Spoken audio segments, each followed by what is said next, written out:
Hi everyone. Last 3 மந்த்தா நிதிஷ் ஃபேமிலியோட live work out செக்ஷன்ல ஒரு சர்ப்ரைஸா எல்லாத்துக்கும் கிஃப்ட் உண்டு. அந்த கிஃப்ட் அப்படின்றது கிளாஸ்க்கு கரெக்டாக லீவ் எடுக்காம வரணும், டயட் ஃபுட்டை கரெக்டாக ஃபாலோ பண்ணி ஃபோட்டோ எடுத்து குரூப்பில் சென்ட் பண்ணுறதும் சரி, வெயிட் லாஸாக ஃபோட்டோ எடுத்து சென்ட் பண்ணுறதும் சரி, அதை மூணையும் கரெக்டாக ஃபாலோ பண்ணவங்களும் வெயிட் லாஸில் யார் டாப்பராக இருக்காங்க அப்படின்னு பார்த்து செலக்ட் பண்ணி லாஸ்ட் 3 மந்த்தாக ஒவ்வொரு பேட்ச்லையும் ஒவ்வொருத்தவங்களும் செலக்ட் பண்ணி நான் கிஃப்ட் பண்ணிட்டு இருக்கேன். இந்த மந்த்து செலக்ட் ஆனவங்களுக்கு மிகப்பெரிய வாழ்த்துக்கள்.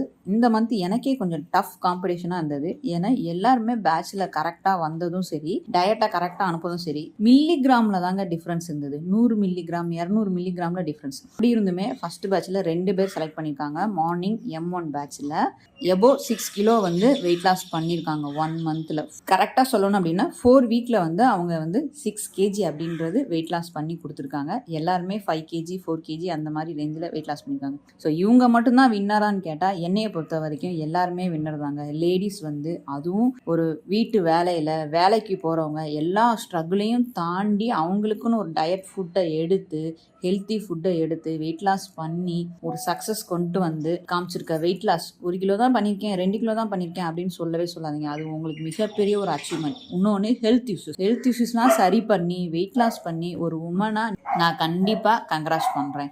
மிகப்பெரிய வாழ்த்துக்கள். கிஃப்ட் வின் பண்ணவங்களுக்கும் மிகப்பெரிய ஒரு வாழ்த்துக்கள்.